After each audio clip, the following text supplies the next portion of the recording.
I turned 34. My birthday invite said, dinner starts at 6. No gifts, just presents. At 6:45, I realized no one was coming. At 7:12 p.m., my sister texted, too far to drive for just a birthday. My mom added, maybe next weekend. We're exhausted. I did not argue. I just logged into the foundation account I created 2 years ago, updated every authorized name but mine, then sent a one-line email. As of today, I pause all support. At midnight, my sister called 12 times. Then a push notification lit up my phone. And what it said changed my next move entirely. I turned 34. My birthday invite said, dinner starts at 6. No gifts, just presents. At 6:45, I realized no one was coming. I lit the last tea light and stepped back, eyeing the table one final time. The ceramic plates, white with gold rims, were a gift from my aunt who passed away last year. I only used them on special occasions. Tonight was supposed to be one of them. I'd made their favorite dishes. Mom loved my lemon-roasted chicken. My sister used to ask for my rosemary potatoes every time she had a breakup. My cousin Devin, I made that stupid spinach dip he always pretended not to like, but devoured in silence. At 6 p.m. sharp, I sat at the head of the table. I even wore a proper button-down, the kind that still had a dry cleaning tag on it. I poured myself a glass of wine, a soft Cabernet, earthy and warm. I wasn't expecting confetti or balloons. I didn't want a fuss. I just wanted presents. I didn't ask for gifts. I even wrote it on the invite. No gifts, just your presence. That was it. By 6:15, I started checking my phone. A few red receipts. A heart reaction to the invite. No on my way. No stuck in traffic. Nothing. By 6:30, the food was cooling and my jaw was clenched tight. My stomach was twisting in that familiar way it always did before something disappointing. I'd been here before. Not this exact table, not this exact date, but the same silence, the same avoidance. Like they were allergic to effort. At 6:45, I finally accepted it. No one was coming. At 7:12, my phone buzzed. Too far to drive for just a birthday, my sister texted. Just like that. No sorry. No emoji. Nothing. 12 minutes later, my mom chimed in. Maybe next weekend. We're exhausted. That was it. No one asked how I felt. No one cared that I'd spent my day scrubbing, baking, seasoning, setting a table with candles and memories. No one cared it was my 34th birthday. I didn't argue. I didn't reply. I just stood there in my silent apartment and walked over to my laptop. Logged into the foundation account I created 2 years ago, the one I quietly used to send money, pay off bills, cover emergencies. I deleted every authorized name but mine. Then I typed one line. Simple, brutal, undeniable. As of today, I pause all support. At midnight, my phone started buzzing. My sister called. Once. Then again. Then 12 times total. But it was the push notification at 12:47 a.m. that made my hand freeze mid-sip. What it said changed everything. The push notification read, bank transfer declined. Insufficient authorization. Underneath was the name of the account, Martin Family Relief Foundation. Then the sender, Cheryl Martin. My mother. She had just tried to transfer $3,200. That same woman who couldn't drive so far for her son's birthday dinner. I sat down hard on the edge of the couch, the wine glass sloshing onto my pants. My hands were shaking, from rage, not surprise. That was the moment the veil fully lifted. The house of cards collapsed. My role, my purpose in this family, had always been the same. Provider, fixer, ghost. They didn't celebrate me. They depended on me. 2 years ago, when Dad's heart attack wiped out their savings, I was the one who stepped in. No questions, no lectures. Just quietly created a fund under my name, linked it to my corporate account, and started funneling money every month. They called it the family buffer. They treated it like an ATM with emotional receipts. When Layla, my sister, lost her job for the 3rd time because she didn't vibe with corporate structure, I paid her rent. When my mother's car broke down on the way to her bridge club, I wired $600 in less than an hour. When my cousin Devin wanted to rebuild his credit, I co-signed a small loan. I've seen none of it back. Not even a thank you card. And you know what's worse? They never asked how I was doing. Not once. Not when I worked 70-hour weeks to hit my KPIs and keep my role as senior project lead. Not when I canceled vacations to send them emergency transfers. Not when I started taking anxiety meds to fall asleep because I was so afraid someone would text, "Need help," at 2 a.m. again. I remember one moment. One exact moment that burned a hole in my memory. Last Thanksgiving. I couldn't make it home. Work emergency. I FaceTimed everyone from my empty office. Tray of Chinese takeout in front of me. They passed the phone around like a nuisance. Layla waved with a wine glass in hand and said, "Workaholic vibes, as always." I asked, jokingly, "Did you guys save me a plate?" My mom laughed and said, "Martin, baby, you're not really a food person." That was it. That was my place. Useful. Not loved. Not seen. I replayed those memories while watching the transfer failure screen, then scrolled through the transaction history. My stomach turned. Layla had pulled $1,000 3 weeks ago, labeled professional development.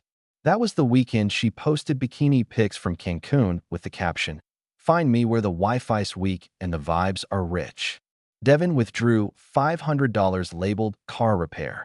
He doesn't even own a car, but he does play poker at the casino down the interstate. My mom had set up a recurring grocery transfer, $320 every 2 weeks. It had gone out like clockwork since March. I paid more to feed my mother than she did to show up for me. And then it hit me. They hadn't forgotten my birthday. They'd chosen not to come because they didn't need me to be happy. They needed me to be useful. And when I stopped being useful, I became disposable. I stood up and grabbed the printed copies of my bank statements, the ones I kept in a file folder labeled Family Trust. I had tracked every payment, every favor, every dollar bled out of my account in the name of love. Love isn't supposed to leave you hollow. At 1:03 a.m., I emailed each of them individually. No group message. No sugarcoating. The subject line was the same. Effective immediately. I wrote, "You've withdrawn more than money. You've drained my time, my energy, my joy. I gave without asking for thanks. I trusted without demanding receipts. And you took, without limits, without guilt. Effective immediately, I withdraw too. There will be no more transfers, loans, cosigns, or emergency funds. The foundation is closed. The ATM is offline. I am no longer your financial plan. If you need something, ask each other. Or ask Google. Happy belated birthday to me. M." Then I turned off my phone. I knew what would come next. And I was ready. At 6:58 a.m., my phone began buzzing on the nightstand. It was Layla. I let it ring. Then Mom. 3 times in a row. I didn't touch it. By 7:11, the voicemail inbox was full. My sister texted, "You can't be serious. You're just cutting us off." A second later, "This is actually sick, Martin. Like emotionally sick." Then Mom, "This is not how family works. We don't punish each other like this." The irony. The pure, nuclear irony. Because that's all they had done. Punish me for having boundaries. Punish me for existing outside of their expectations. I didn't reply. I got up, made coffee, poured oat milk in it like I always do. My silence screamed louder than anything they had ever said. But silence didn't stop them. At 8:24 a.m., Layla showed up at my door. I saw her through the peephole, tapping her foot like a mother waiting to scold a child. I didn't open the door. She knocked again, harder. I cracked it open, just enough to look her dead in the eye. Her lips were already curled into a scowl. "You're really not going to let me in?" "I didn't invite you," I said calmly. She scoffed and crossed her arms. "You've lost your mind, Martin. Shutting off the foundation? Do you have any idea what that does to us?" "You mean you?" I said. "You in Cancun and your digital detox retreats?" She flinched. "Don't act like you're better than us just because you've got a decent job." "I was better than you," I said, "because I kept showing up. I paid your rent when your boss fired you for showing up late every week. I covered your health insurance when you skipped Cobra. I gave you every safety net you ever asked for, and you shredded it like a spoiled teenager." Her face hardened. "You said you wanted to help. You always said. That doesn't mean I signed a lifetime contract to carry everyone's baggage." She took a breath, recalibrating. "You're overreacting. You're just upset about the birthday thing." "Stop," I snapped. "You didn't forget. You decided it wasn't worth your time. That's the truth, right? Dinner was too far. Gas too expensive. Whatever excuse makes it easier for you to sleep." She bit her lip but didn't deny it. "You've made your point," she hissed. "Congratulations. You hurt everyone just to feel powerful for once." I didn't blink. "No," I said. "I finally stopped hurting myself just to keep the illusion alive." I closed the door. Didn't slam it, closed it. Like a chapter. Like a casket. 5 minutes later, my phone lit up again. MOM. This is tearing the family apart. We just need to talk. I replied. You had 34 years to talk. Now I listen to actions only. That's when the manipulation machine started spinning at full speed. 10:04 a.m. Group chat named Family was created. Layla added you. MOM. We need to come together. Not fall apart. Devin. Bro, I have bills due today. Are you serious with this drama? Layla. You're punishing Riley too. She's just a kid. She loves you. Riley. My niece. My soft spot. It was a smart move, bringing her into it. But I knew the playbook. They had run it too many times. Guilt. Pressure. Deflection. Repeat. I didn't respond. Then came the final blow. 11:42 a.m. Private message from Mom. Your father's heart can't handle this stress. If something happens to him, it'll be on you. I dropped my phone like it burned. They were still doing it. Still pulling the strings of guilt. Still trying to make my spine bend. But something inside me cracked. I picked the phone back up. I hit record. And I spoke into the mic with a voice I hadn't used before. This is a message for my family. For every call you made, every guilt trip you launched, every time you ignored me until you needed something. I'm not angry. I'm done. Done being your bailout. Done being your backup plan. Done being the punching bag for your failures. You say this is tearing the family apart? Newsflash, there was no family. There was a bank with a heart. And the bank just closed. I owe you nothing. Not an explanation. Not a reply. Not another cent. Goodbye. I sent it to the group chat and left it. Then I left the chat entirely. That night, my phone rang again. I answered without a word. Layla's voice cracked through the line, panicked. Martin, someone just froze my account. The landlord's threatening to evict me. What did you do? I said nothing. Are you even listening? You're really going to let your family go homeless? Click. 2 hours later, a different number. Devin this time. You made your point, man. Can you just flip the support back on for this month? We'll figure it out after. I decided not to engage further. By midnight, they had tried calling 27 times. My apartment was silent, peaceful. I poured myself another glass of wine, turned on some jazz, and watched the city blink through the window. And for the first time in my adult life, I didn't feel needed. I felt free. The next morning, sunlight woke me. Not a vibrating phone, not a desperate email, not a ping from someone needing help. Just warm, golden silence. And in that silence, I noticed something strange. I didn't feel panic. I didn't feel guilt. I felt peace. Like my nervous system had finally powered down after years of red alert. But peace doesn't come easy when your life has been a nonstop emergency room for everyone else. For the first week, I kept checking my phone instinctively, expecting some hey, quick thing, or can you Venmo me? Even just a fake, how are you? Laced with an unspoken ask. But nothing came. Not from Mom. Not from Layla. Not even Devin. At first, I thought they were finally giving me space. I was wrong. They were regrouping. Because silence wasn't surrender, it was a tactic. A manipulative pause before the second wave. But I didn't wait around to brace for impact. I moved forward. That weekend, I drove out to the coast. I left my phone on airplane mode and sat for hours just watching the tide crash against the rocks. No thoughts. No family. Just the sound of the ocean doing what it's done long before me, and what it'll do long after. That night, I had my first full, uninterrupted sleep in over a year.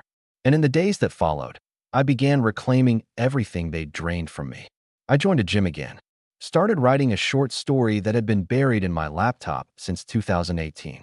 Signed up for cooking classes. And, maybe the boldest move, I applied to speak at a local TEDx event. My topic? Emotional bankruptcy. How families drain us, and how we take ourselves back. But just as I started building this new version of myself, the past came knocking. A letter arrived in the mail.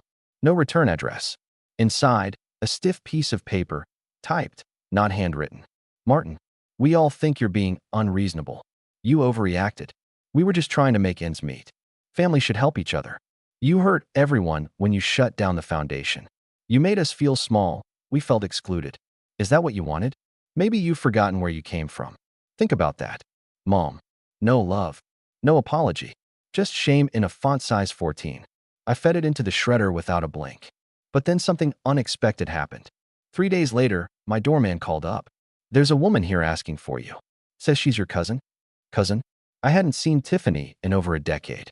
She was the other black sheep of the family, the girl with tattoos and blunt opinions, who had dared to call out my mother's hypocrisy during a Thanksgiving back in 2011 and was promptly exiled from all future gatherings. I hadn't heard from her since.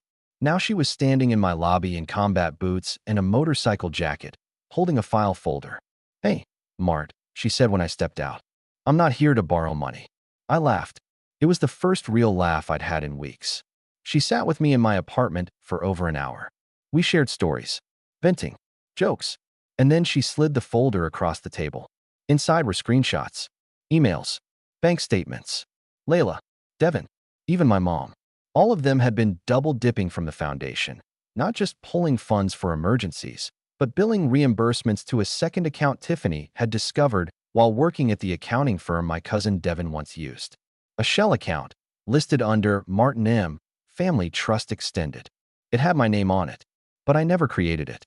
They did, and they used it to funnel an extra $28,000 over the last year without my consent. Tiffany had done the forensic digging out of curiosity and revenge. "I've hated how they treated you," she said. "But this is criminal." I sat there, hands shaking. I wanted to feel rage, but what I felt was finality. This was the proof I didn't know I needed. They hadn't just used me. They'd stolen from me, lied to my face while smiling. Tiffany offered to help me press charges. She had contacts, legal advice, even knew an investigative journalist from college who would eat this story up. But I didn't want a courtroom. I wanted something cleaner. I opened my laptop, typed one sentence. "As of today, Martin M. is not responsible for debts incurred under fraudulent family authorization. Legal counsel has been retained." I BCC'd the family. Then I emailed the IRS. Quietly, anonymously, with documentation. 2 weeks later, I got a voicemail from Layla, her voice trembling. "Martin, we're being audited. Someone reported us. Devin's freaking out. Mom's crying. Please, was it you?" I deleted it and booked a weekend in Denver, where I gave my TEDx talk to a room full of strangers who applauded like I'd just handed them their own key to liberation. I told them how I'd funded every lie, how I confused giving with loving, how I finally chose myself. When I walked off stage, a young woman in the front row stood and said, "Thank you." I didn't know I was allowed to stop. Neither did I. Until now. It's been just over 6 months. 6 months since I lit candles for a dinner no one came to. 6 months since my sister called my birthday too far to drive for. 6 months since my mother said they were exhausted, only to try withdrawing over $3,000 that same night from the foundation I built in silence. 6 months since I said, "No more." And in that time, I have not spoken to any of them. Not Layla, not Mom, not Devin. But I've never heard from them so much. Group chats I left still buzz without me. Passive-aggressive voicemails. Letters dripping with guilt and subtle threats. Muted tears over the phone from Mom. Angry DMs from Devin's girlfriend telling me I destroyed a family legacy and should be ashamed. The legacy? You mean the fraud account they created under my name and siphoned $28,000 from? Yeah, I dismantled what was built on guilt. And I'd do it again. Because I didn't just walk away from them. I walked toward myself. For the first time in my adult life, I feel like I'm living in my own skin, not in some emotional uniform they dressed me in, the responsible one. The ATM. The martyr. You want closure? Here's what closure looks like. Layla's eviction notice became public record 2 months ago. Turns out her landlord didn't find her spiritual retreats and wellness blogs sufficient collateral for unpaid rent. She tried to reach out through a mutual friend. I didn't respond, but I sent a small Amazon package. Inside, a budgeting book, a $0 gift card, and a handwritten note that simply said, "This is what real self-care looks like. Devin." Last I heard, the IRS flagged his fake consulting write-offs and froze his accounts. I didn't press charges. The paper trail Tiffany gave me was enough to light a match under every corner he used to hide in. He sent me a 3-word email. "You happy now?" I replied with 2. Absolutely liberated. And Mom, she still sends those long letters, pages and pages of poetic manipulation, wrapped in phrases like, "I just wanted the best for everyone. You know I love you, even if I didn't say it enough. You used to be so generous." She even sent one with an old childhood photo of me holding a Lego spaceship. Captioned, Remember when you used to build things instead of breaking them? I framed that photo, not because I missed her, but because it reminded me that I used to create for joy, not obligation. Now I do again. The novel I buried for years is finally finished. It's called Dinner at 6, A Story of Conditional Love. My publisher said it made them cry, that it felt like a revolution disguised as a confession. And here's the twist. It's dedicated to two people. One, Melanie, Layla's ex-best friend. The woman I quietly sent $500 to years ago so she could escape an abusive relationship, and who now lives in Portland with her wife and their daughter. She emailed me, out of the blue, saying, "That money saved my life. Your silence spoke louder than their noise." 2. Riley, my niece, the only innocent soul in the wreckage. She sent me a letter on lined paper with a rainbow sticker on the envelope. "I miss you. Mommy says you're not mad anymore." But she still cries. "Will you ever come back? If I bake your favorite cookies, would that help?" It gutted me, but I didn't go back. Instead, I mailed her a book, The Little Prince, with highlighted passages about taming, love, and responsibility. Inside I wrote, "I will always be here, just not always where you expect. You are not responsible for fixing grown-ups. You are free." I still send her birthday gifts, anonymously. One day, if she grows into the kind of person who chooses truth over tradition, I'll tell her everything. As for me, I've built a new life. I don't check my bank account with fear. I don't wake up worried about who I forgot to save. I have boundaries now, not walls, but gates. Some people get in. People like Julia. Remember Julia?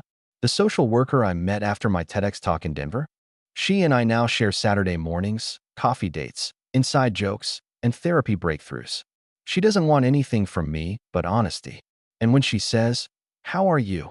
I believe she wants the real answer. She was the first person to say, "You didn't break your family. You broke the system that was crushing you." And she was right. Because here's the thing no one tells you. Sometimes healing looks like silence. Sometimes it looks like blocking a phone number. Sometimes it looks like saying no without explaining why. And sometimes it looks like lighting a match to the foundation they built on your guilt and walking away as the smoke rises behind you. So to anyone reading this, to anyone who's ever been the silent giver, the backbone no one thanked, the birthday that everyone forgot, you are not cruel for stopping. You are not broken for saying enough. You are not selfish for surviving. I didn't lose my family. I lost their version of me. And I will never be that man again.